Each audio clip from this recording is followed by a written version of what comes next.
नमस्कार। YouTube channel maths era and civil engineering by R P. Vyas से मैं R P. Vyas diploma first year second semester के उन सभी स्टूडेंट्स का हार्दिक स्वागत करता हूं जिनको मैथमेटिक्स सेकंड यानी कोड 2001 के अंतर्गत यूनिट 3 में 2 डायमेंशनल कोऑर्डिनेट ज्योमेट्री के अंतर्गत स्ट्रेट लाइंस यानी कि सरल रेखाओं पे अच्छी पढ़ाई करनी है। उस पर मेरा वीडियो नंबर 4 है और आज हम इस वीडियो में हम बहुत ही महत्वपूर्ण एक जो टाइप ऑफ लाइन है उसको समझने जा रहे हैं और वो है slope and intercept form of A line. Slope and intercept form, ढाल व अंतक्षेप अथवा अंतखंड। हम अंतक्षेप भी कह सकते हैं, अंतखंड भी कह सकते हैं। तो ये जो लाइन की इक्वेशन होती है इस फॉर्म के अंदर वो ये होती है y = mx + c। ये y = mx + c जो है उस रेखा की समीकरण है जिसका स्लोप तो है m और जिसका y अक्ष पर जो अंतखंड है या अंतक्षेप है वो c के बराबर है। तो m जो है ना वो है रेखा का ढाल यानी कि स्लोप ऑफ लाइन जो हम पहले समझ चुके हैं। और जो सी इसमें है वो ये है रेखा का वाई अक्ष पर अंतक्षेप या अंतखंड, इंग्लिश में कहते हैं इसको इंटरसेप्ट। ये इसका प्रामाणिक रूप है y = mx + c। देखिएगा ये x एक्सिस, ये y एक्सिस हमेशा की तरह, ये मूल बिंदु x x dash y y dash.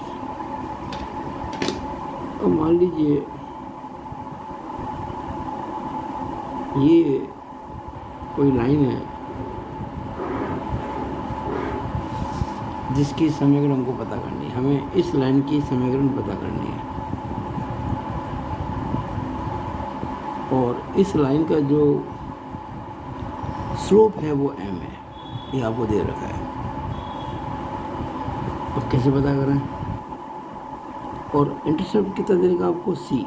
ये जो लाइन देख रहे हैं आपको, ये लाइन y एक्सिस को यहाँ काट दिया।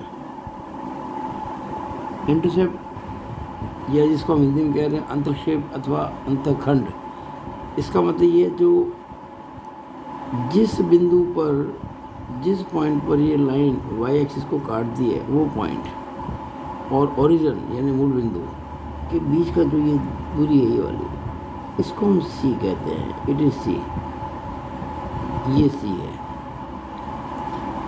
और अगर हम कहें कि ये जो लाइन है इसका x अक्ष की धनात्मक दिशा से जो एंगल है वो थीटा है। देखिए अगर ये एंगल थीटा हो गया नहीं वाला, ये वाला, और m आपको दे रखा है। m आप जानते हैं tan थीटा होता है, यू नो वेरी वेल कि m = tan थीटा। अब एंगल आप ये कहो चाहे वो कहो एक ही बात है ना, कोरिस्पोंडिंग एंगल है, संगत कोण है ये। अब मुझे प्रूव करना है कि ये जो लाइन आपको दिख रही है इसकी इक्वेशन y = mx + c है। देखिए बहुत आसान तरीका मैं आपको बता रहा हूँ। आप क्या करो, इस लाइन पर कोई एक पॉइंट तय कर लो। मान लो मैंने इस पॉइंट को तय किया, कोई भी पॉइंट ले सकते हैं आप, यहाँ कहीं भी जहाँ मर्जी, मैंने यहाँ ले लिया और इस पॉइंट को मैंने P नाम दे दिया और इसके निर्देशांक मान लेते हैं x y, क्योंकि रेखा की समीकरण में x y तो आते ही हैं। तो हम उस रेखा पर कोई बिंदु ले लिया, उसके निर्देशांक को हमने एक्स वाई मान लिया। अब आप देखें अगर मैं इस P बिंदु से यहाँ लंब डाल दूँ एक्स एक्सिस पर, इसको PM कह दिया, और ये जो पॉइंट है ये वाला, इसको मान लीजिए मैंने A कह दिया, और ये जो मैंने लाइन खींची थी ये यहाँ मिलती, इसको मैंने N कह दिया। ये समकोण होगा डेफिनेटली। क्यों होगा कि ये लाइन जो है ना ये इसके पैरेलल है, इसके समांतर है, और ये जो लाइन दिख रही है आपको ये वाली, ये वाई एक्स के पैरेलल है, ये इसके समांतर है, ये इसके समांतर, और ये एंगल 90 डिग्री है, ये भी 90 हो जाएगा। इस तरह से ये क्या बन गया, रेक्टेंगल बन गया, आयत बन गया। अब देखिए इस पॉइंट के कोऑर्डिनेट्स मैंने क्या माने हुए हैं, एक्स वाई। इसका मतलब ये एक्स हुआ,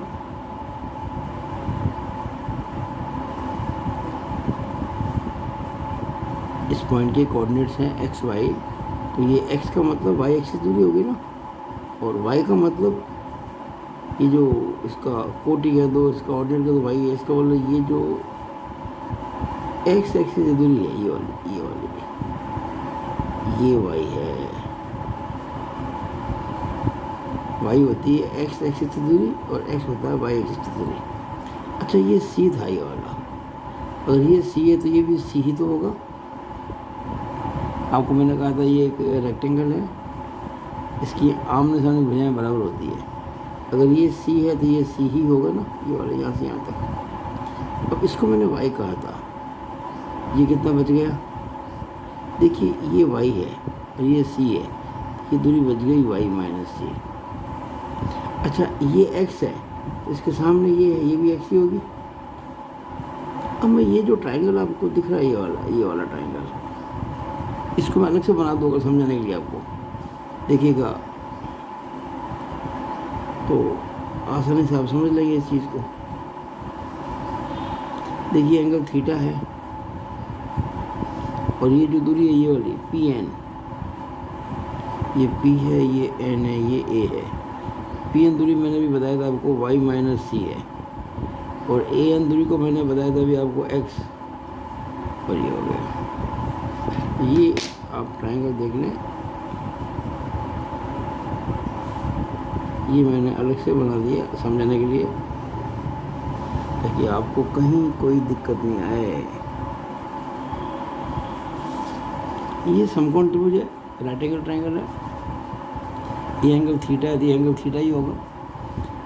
अब देखिए जो m होता है वो होता है tan थीटा। ये स्लोप की परिभाषा हमने पढ़ी थी पिछले वीडियोस में। और tan थीटा क्या होता है, लंब बटा आधार, यानी कि परपेंडिकुलर अपॉन बेस। तो ये तो है y माइनस सी, और बेस है इसका x। m को मैं m बटा 1 भी कह सकता हूँ ना। हम करेंगे क्रॉस मल्टीप्लाई, तो y माइनस सी को गुणा करेंगे एक से तो आएगा y माइनस सी, और m को x से करेंगे तो आएगा mx। अब सी तो ले जाएंगे, तो y is equal to m x plus c. कितना आसानी से ये प्रूव हो गया, बताइए कितनी आसानी से हो गया, वेरी सिंपल। अब हम इसको कैसे प्रयोग में लाए सूत्र को, आपको अगर सी पता हो, एम पता हो, तो हम वैल्यू रख के समीकरण बना सकते हैं। मैं कुछ एग्जांपल आपको देता हूँ। जैसे मान लीजिए ये सबसे सरल एग्जांपल, ये लाइन है और ये एंगल मान लीजिए 135 डिग्री है, और ये जो है ना अंतःखंड वाई एक्सिस पर इसका, ये मान लीजिए 4 है। तो सी कितना हो गया, 4। एम कितना हो गया, tan 135। और आप जानते हैं tan 135 होता है tan 180 माइनस 45, यानी कि माइनस tan 45 यानी कि -1। आपको सी भी मिल गया, एम भी मिल गया, तो y is equal to m x plus c सूत्र होता है। एम की वैल्यू कितनी है, -1 इंटू एक्स, सी कितना है 4, ये माइनस एक्स इधर आके प्लस एक्स हो जाएगा, तो एक्स प्लस वाई, ये 4 इधर जाएगा तो -4 बराबर 0। ये इसका आंसर आ गया। एक छोटा एग्जांपल और लेते हैं, देखिएगा। मान लीजिएगा कि ये कोई है और ये लाइन है। इस बार मान लीजिए ये एंगल आपको दे रखा है 150 डिग्री और ये जो नाप दे रखा आपको मान लीजिए 5। ध्यान दीजिएगा, हमें पहले तो m चाहिएगा। m क्या होता है? tan theta. थीटा क्या होता है? x एक्सिस की पॉजिटिव डायरेक्शन से एंटी क्लॉकवाइज एंगल। ये 150 है तो ये कोण कितना होगा? 30। तो थीटा कितना हो गया? 30 डिग्री। तो m कितना हो जाएगा? tan 30। tan 30 कितना होता है? 1/√3। c कितना है? देखिए ये y एक्सिस पर जो इस रेखा ने अंतरक्षेप काटा, ये अंतःखंड काटा, वो 5, लेकिन वो मूल बिंदु से नीचे है। मूल बिंदु से नीचे माइनस होता है। c -5 होगा इस बार। अगर o के ऊपर करता इंटरसेप्ट तो c प्लस में होता, o के नीचे करता तो माइनस में। अब आप y mx + c में मान रख दीजिएगा सारे। तो y m तो माइनस m तो इसका 1/√3 है इंटू x और c इसका -5 है। थोड़ा इसको सिंप्लीफाई कर लेते हैं। पूरी समीकरण को हम √3 से गुणा कर देते हैं। तो √3 इंटू वाई, ये √3 कट जाएगा, x -5√3। अब आप इसको इधर लेके आ सकते हैं। तो x -√3y और वो इधर ही था माइनस का 5√3 बराबर 0। ये मैंने कुछ मन से एग्जाम्पल बनाए हैं ताकि आप कोई भी क्वेश्चन आ जाए कहीं से भी आप उसको कर सको। अब आपकी जो बुक्स है 2, उसके क्वेश्चन मैंने इस आर्टिकल पर लिए हैं। वो ये है एग्जाम्पल 2 पेज 237। इधर क्वेश्चन 2, 3 और 4 पेज 241 बुक 1, और बुक 2 के अंदर केवल एक ही है, वो एग्जाम्पल 2 है पेज 212। फॉर्चुनेटली ये एग्जाम्पल और ये एग्जाम्पल 2 सेम ही है, मामूली डिफरेंस है केवल अंकों का, लेकिन इन्होंने सही कर रखा है इस बुक के अंदर। और इस बुक के अंदर ये उत्तर इसका अधूरा है, तो मैं इसको पूरा करूँगा। कैसे करते हैं इसको समझाऊँगा। और ये जो क्वेश्चन नंबर 2, 3, 4 है, इसमें से क्वेश्चन नंबर 3 मैं आज इस वीडियो में करूँगा, और क्वेश्चन 2, क्वेश्चन 4 और ये जो इनकम्प्लीट है इसको मैं अगली वीडियो में लूँगा। यानी इस वीडियो में अभी केवल ये क्वेश्चन करने जा रहा हूँ और बाकी ये एग्जाम्पल और ये 2 क्वेश्चन नेक्स्ट वीडियो में होंगे। और ये एग्जाम्पल है, वैसे एग्जाम्पल ये भी है। तो अपन करते हैं क्वेश्चन 3। अच्छा, एक बात और मुझे बतानी ज़रूरी थी। देखिए, इफ़ यहाँ लिख देता हूँ, note, if line passes through origin, यानी कोई रेखा मूल बिंदु से गुजरे, तो उस केस में c तो 0 हो जाएगा। अरे भाई ये देखिए, ये और ये मैंने लाइन गुजार दी ओरिजिन से या मूल बिंदु से। c कब होता है? जब y एक्सिस को काटे, या तो ऊपर या नीचे, या तो यहाँ से गुजर रही है, c 0 हो जाएगा। और उस केस में इक्वेशन बनेगी y बराबर mx बस, क्योंकि c तो है नहीं ना। तो ध्यान दीजिएगा, हम इसको एक तरह से फॉर्मूला समझ लेंगे कि अगर कोई लाइन मूल बिंदु से गुजरती है, if a straight line passes through origin, then its equation will be y mx because c 0। अब मैं ये क्वेश्चन नंबर 3 करने जा रहा हूँ बुक 1 का। ये देखिएगा, बुक 1 का क्वेश्चन नंबर 3 है।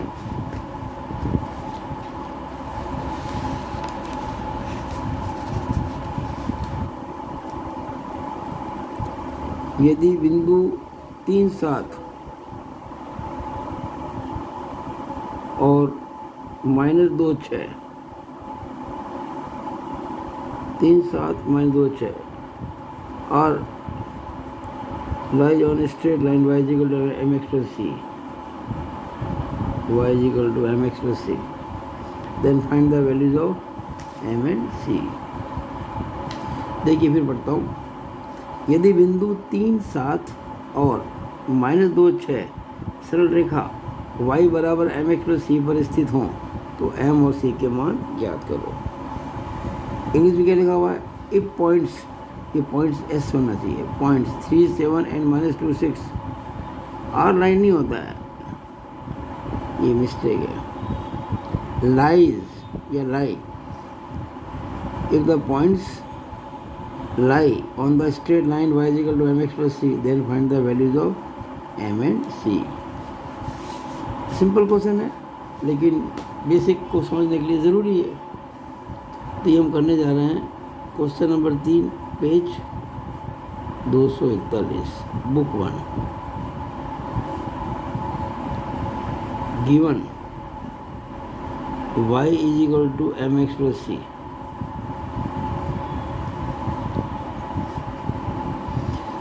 अब आपको ये कहा है कि ये जो लाइन है ये दो बिंदुओं से गुजरती है। इट passes थ्रू, कौन से दो पॉइंट है? 3, 7 एंड -2, 6। 3, 7 एंड -2, 6।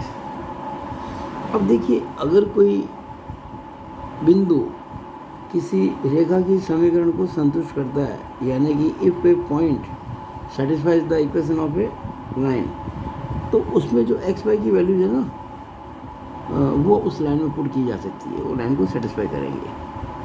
इसका मतलब ये हो गया, इसका सिंपल सा मतलब ये हो गया, हम क्या करेंगे इस इक्वेशन के अंदर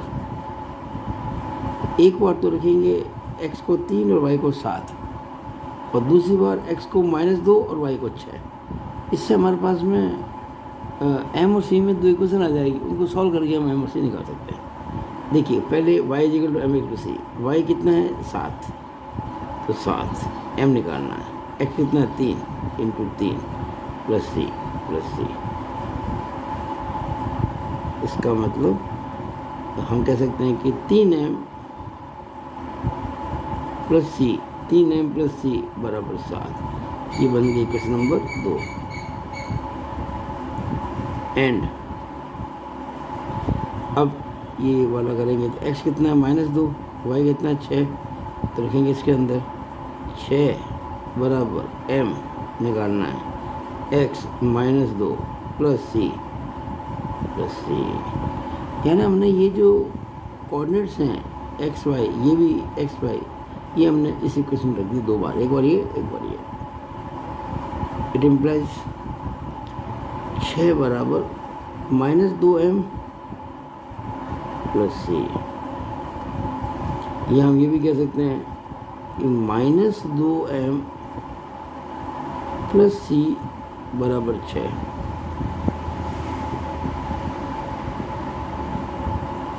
इसको हम 3 कह दें। अब आप देखिए ध्यान से, मुझे इन दोनों इक्वेशन को सॉल्व करना है 2 दिन को, हम m और c निकाल लेंगे। एक बार इनको साथ साथ लिख देते हैं। 3m + c = 7 और -2m + c = 6। अब आपने कक्षा 10 के अंदर समीकरणों को सॉल्व किया था विलोपन विधि से, आसान तरीका बिल्कुल। देखिए, दोनों c प्लस में अगर मैं जोड़ूंगा तो 2c हो जाएगा, घटाऊंगा तो c कट जाएगा। तो हम क्या कहेंगे कि इक्वेशन 2 में से इक्वेशन 3 को घटाने पर बस ऐसे लिख दें 2 - 3, 2 को सर्कल कर दें, इक्वेशन नंबर कहलाता है। इक्वेशन 2 - इक्वेशन 3 जब घटाते हैं ना तो साइन चेंज होता है, ये माइनस का प्लस हो जाएगा, ये प्लस का माइनस हो जाएगा, ये प्लस का माइनस हो जाएगा। अब c कट जाएगी। अब ये 3m प्लस का है, 2m भी प्लस का हो गया, तो कितने हो गए 5m। उधर ये 7 प्लस का 6 माइनस का हो गया ना, ये तो 1। इसका मतलब m बराबर 1/5। स्लोप आ गया हमारा। अब हमें c निकालना है। अब c निकालने के लिए m की वैल्यू चाहे इक्वेशन नंबर 2 में रख दो चाहे 3 में रख दो। 2 आसान है, 2 ले लेते हैं। फ्रॉम टू 3m, तो 3 इंटू 1/5 प्लस सी बराबर 7। अब सी निकालेंगे, 7 उधर ही है ना, 7/1 लिख देता हूँ। और ये 3 एकम 3/5 उधर ले जाऊँगा तो माइनस का हो जाएगा, 5 एलसीएम आएगा। 5 में 1 का भाग 5 इंटू 7 35 माइनस 3, ये आ गया 32/5। इसका मतलब c बराबर 32/5। फाइनली क्या रहा, m बराबर 1/5, c बराबर 32/5। तो यही हमारा आंसर है। ध्यान दीजिएगा, एक तो m और c की वैल्यूज कभी भी पॉइंट में नहीं देनी। जैसे आप 1/5 को 0.2 कह सकते थे, 32/5 को 5 6 30, 5 24 6.4 कह सकते थे, लेकिन नहीं कहना है। m और c की वैल्यू हमेशा फ्रैक्शन में दी जाती है, कभी भी पॉइंट के रूप में नहीं दी जाती है। एक ये कभी भी ऐसे ना लिखें इतना सेंटीमीटर इतना मीटर, इसमें कभी भी सेंटीमीटर मीटर 2D ज्योमेट्री में नहीं लिखा जाता है। तो m कितना आ गया 1/5, c कितना आ गया 32/5। यही हमारा क्वेश्चन का सॉल्यूशन है। मुझे आशा है कि आपको ये पूरा समझ में आया होगा। और ये वीडियो आपको कैसा लगा, अच्छा लगा हो इसको लाइक करें, शेयर करें और मेरे चैनल को सब्सक्राइब ज़रूर करें। तो हमने इस वीडियो में क्या सीखा आज, कि अगर कोई रेखा जिसका स्लोप m हो और जो y एक्सिस पर c इंटरसेप्ट काटती हो, उसकी इक्वेशन y बराबर mx/c होती है। हमने इसको प्रूव किया आसानी से। और अगर कोई लाइन जो पास होती है कहाँ से, ओरिजिन से, तो उसमें c कितना हो जाएगा 0, तो उसकी लाइन की इक्वेशन क्या हो जाएगी y बराबर mx। फिर मैंने कुछ छोटे छोटे 2 एग्जाम्पल आपको कराए थे। यहाँ भी ये देखिएगा, एक क्वेश्चन किया हमने, क्वेश्चन 3 पेज 241 बुक 1 का। ये लाइन दे रखी थी आपको y mx/c, ये इन 2 पॉइंट से पास होती है, 3 7 और -2 6। हमको m और c निकालने थे। एक बार हमने x बराबर 3 y बराबर 7 रखा इस इक्वेशन के अंदर, और फिर इसी इक्वेशन में x का मान -2 y का मान 6 रखा, तो हमारे पास में 2 समीकरण आ गई, 2 इक्वेशन आ गई m और c में। और इन दोनों को सॉल्व किया तो हमको m और c मिल गए। तो it is all over about this video. Thank you.